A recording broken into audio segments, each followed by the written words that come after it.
asuransi masyarakat Indonesia, dari skala yang paling kecil sampai skala yang paling besar, dari orang kecil sampai orang besar. Ini Jiwasraya.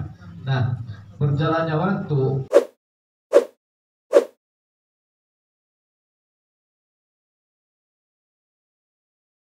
di samping kanan saya Pak Hotman David ya, Ketua Umum dari Serikat Pekerja Jiwasraya.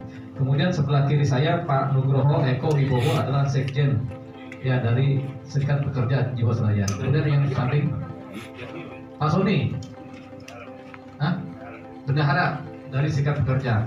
Ini semuanya adalah Serikat Pekerja Jiwasraya yang kemudian memberikan kuasa kepada saya dan tim selaku kuasa hukum ya, Yuli Payumara. Nah, sebenarnya mereka punya jabatan di Jiwasraya itu masing-masing ada jabatan sendiri. Tapi dalam Serikat Pekerja ketua umumnya adalah David Hotman dan sekjennya adalah Pak Nugroho Eko Wibowo.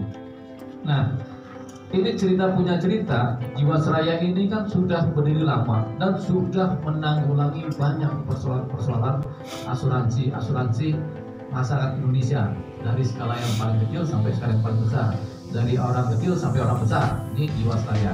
Nah, berjalannya waktu, kemudian Jiwasraya ini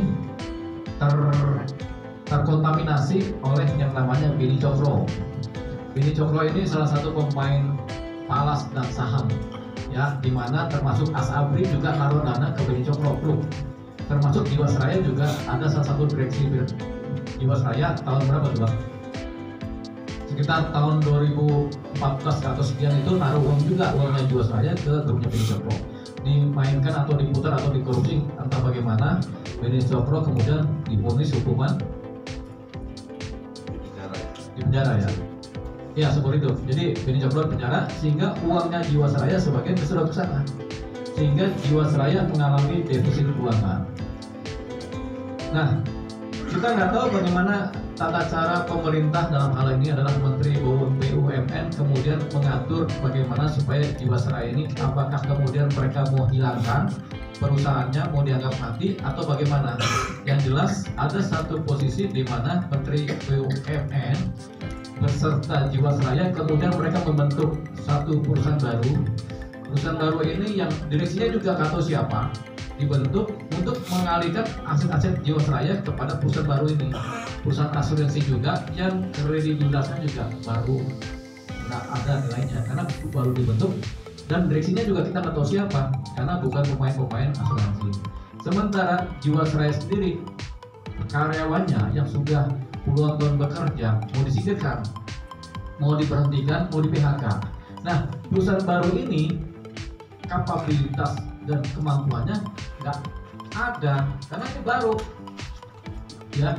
Kemudian aset-aset Jiwasraya kemudian dialihkan ke perusahaan ini, padahal dalam ilmu pengalihan aset perusahaan ini nggak boleh. Ini ada pengalihan aset di mana aset-aset perusahaan yang sudah lama dialihkan ke perusahaan baru, dasarnya akte perseroan baru dibentuk oleh notaris dengan direksi yang dibentuk juga, kemudian juga dengan kualifikasi yang nggak ada.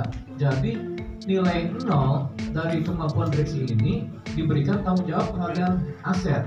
Ini juga pengalihan aset ilegal karena nggak pernah ada sejarahnya perusahaan itu dia punya aset dialihkan ke perusahaan lain dalam bentuk hibah.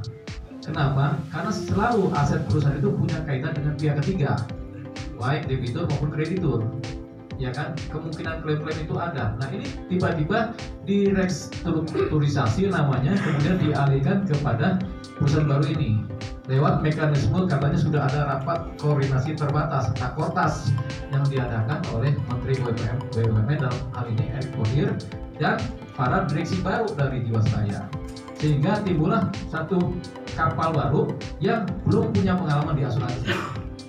Dan ini mau jalankan asuransi, bahasanya adalah pindah kapal. Kapal ini mau tenggelam, pindah kapal ini. Ya kalau pindah kapal di lautan nggak apa-apa, tapi ini kan perusahaan, ada hukumannya. Oh ya, jadi formulanya adalah di titik ini berarti Pak Bio ya. Jadi secara singkat kami dari Serikat Pekerja Jiwasraya dapat menyampaikan beberapa hal ya. Yang pertama bahwa manajemen Jiwasraya dalam hal ini akan melakukan rasionalisasi kepada seluruh pegawai Jiwasraya yaitu dengan cara melayoff-kan atau melakukan PHK dengan beberapa tahapan di dalam tahun 2023.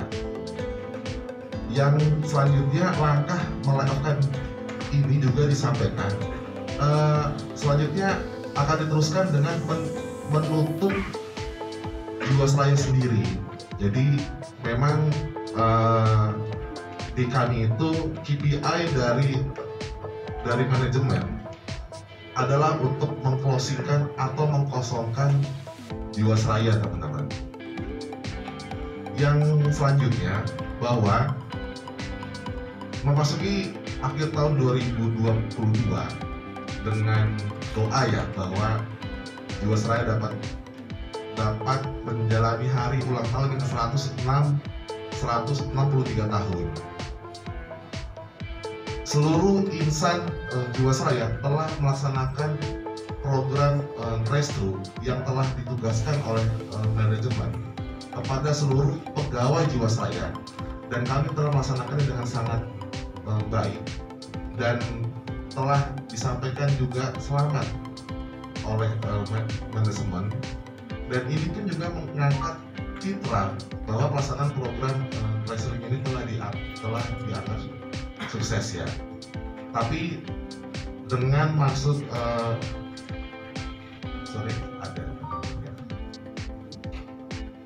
dengan maksud rasionalisasi yang mau dilakukan di start di tahun 2023 ini juga sangat mengancam kelangsungan nasib para pegawai Jiwasraya dan familinya ya. Kami menyatakan tidak setuju terhadap maksud dari manajemen ini karena beberapa hal yang belum selesai juga.